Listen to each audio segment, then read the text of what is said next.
The future of the King Center.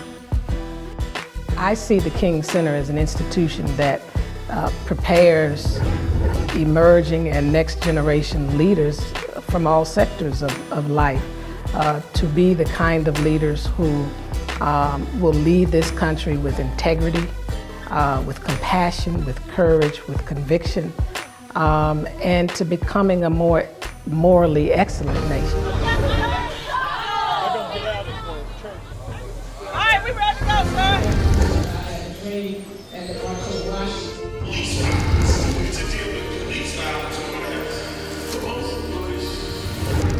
One of the groups that are going to dive into Dr. King's mind. Of the paper chase. This past summer, 2012, I inaugurated what we call our N.O.W.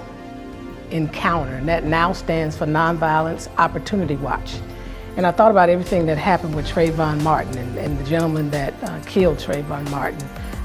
Sad to say, he was on a neighborhood watch.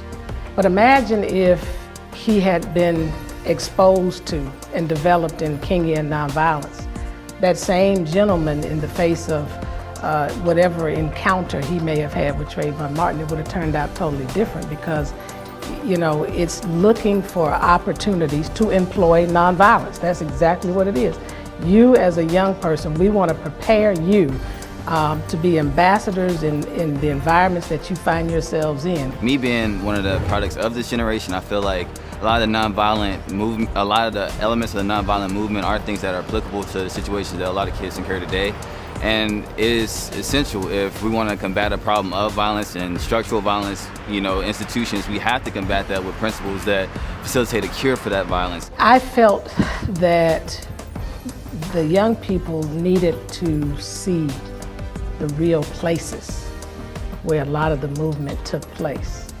So as a part of the N.O.W. Encounter Summer Camp, we took them to Montgomery, Alabama, where it all began, to make that connection, to see the place where Dr. King started his pastorate, stand in that pulpit, to hear the stories not from a teacher who's interpreting what's in a textbook or someone else, but from people who lived during that time period.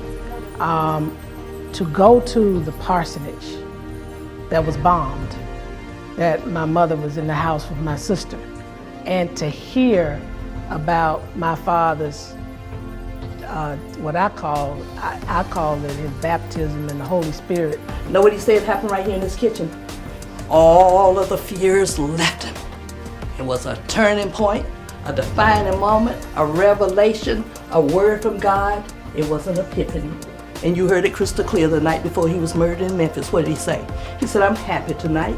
He said, I'm not fearing any man. I just want to do God's will. But I want to ask you guys, where did he lose those fears? And if anybody asks you, you tell them. 309 South Jackson Street, Montgomery, Alabama, January 27th, around midnight, right here in this kitchen. It's the closest you're going to get to hallowed ground on earth. We actually had two camps. One was in June, one was in July.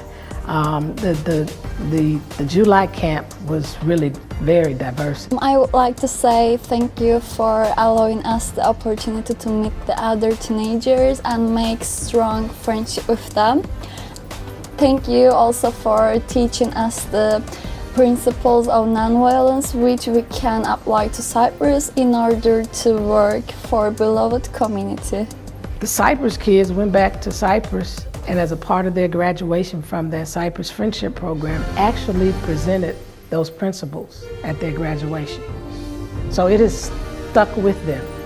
Every opportunity that I get to expose young people to my father's legacy, I try to take time to do that, because I believe wholeheartedly in what he was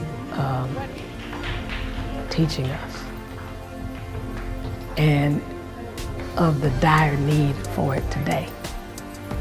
And the only way, in my personal opinion, that we're going to see a cataclysmic shift in our nation and world is when we have more people who truly understand his teachings.